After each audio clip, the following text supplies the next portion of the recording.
Hey guys, Shandamon or Shandamon here, and today I'm here with a video covering Chaos Dungeon and Raid builds for the Shadowhunter to help people get started. I will say if you are looking for a leveling build, I have a separate video on that which I will link in the description. Anyways, let's get into it. First, let's start with the Fresh 50 build. This build is designed so that it's decent enough to work with no engravings. Here's a 252 skill point Chaos Dungeon build you can use to get started. It's designed so that it deals decent damage while it can also generate some shadow burst meter for you to transform. And here's a raid build. The difference is that the raid version takes Rising Claw over Demon's Grip, since it's a counter skill. Here is a 268 skill point version. We just literally maxed Demonic Clone using the new points. One thing I want to mention is that there are tripods that make some of these skills do more damage but disable gauge gain for the shadow burst meter. This is just preference and you can just take this if you don't care about transforming.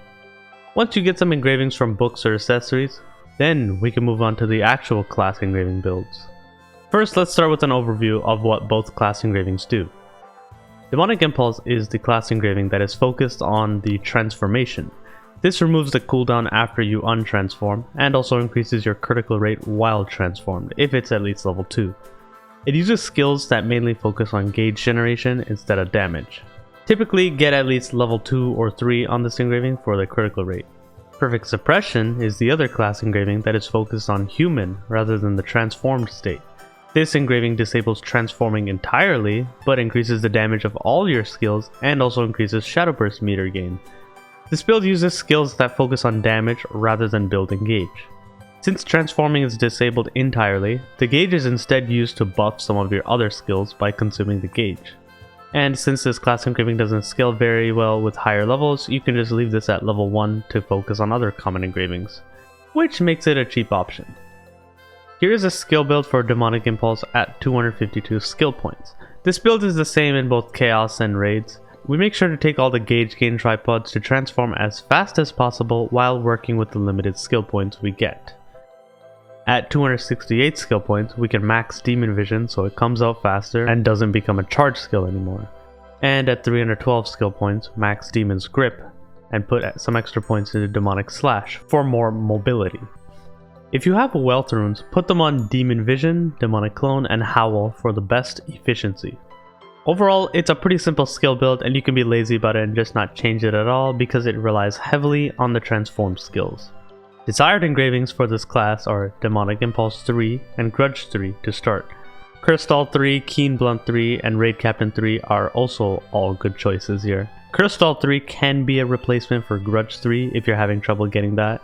Raid Captain is a good secondary option if you already have a damage engraving. Keen Blunt is only if you have good crit. Be sure not to run lower level engravings like Grudge, as it's not worth at something like level 1 because of the drawback on it. You can't take all of these engravings yet, but these are just options for the future. Focus on specialization on your accessories with crit as the secondary stat. And now, as for Perfect Suppression, the skill build is actually quite diverse. Here are 6 core skills that you should always take on a Perfect Suppression build. Note that I say 6. As for the remaining 2 skills, you can take, well, you actually have 7 different options for skills. And honestly, all of them are pretty good because I've tried all of them. I will say that if you need a counter in your raid, you will end up taking Rising Claw, which pretty much leaves you with one more option. For that reason, I will just show example builds using different combinations and you can just mix and match whatever you like. I'll also give a brief explanation of the 2 optional skills I use in each one. Here's a Perfect Suppression build using 252 skill points. In this build we use Brutal Cross and Rising Claw as the optional skills. Brutal Cross is a good 10-second cooldown ability for dealing extra damage. You can put a bleed rune on this because of its low cooldown. Rising Claw is here just as an example as a raid build since it's a counter. Also, alternatively, in this particular build, you can actually take points out of Brutal Cross and max Sharpen Cut instead. Try it out and see what you like. Here is an example 268 skill point build using Slasher and Demolition.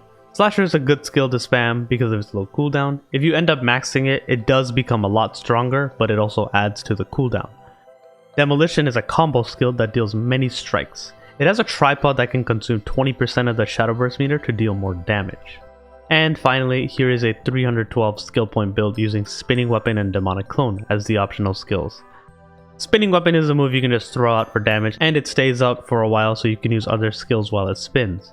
This skill also has a tripod that consumes the Shadow Burst meter to deal more damage. Demonic Clone is a standard ability, and it's a pretty good bread and butter skill. Hopefully the skills I just showed you for perfect suppression weren't complicated, but really this engraving uses many different combinations, so just go nuts and try them out for yourself.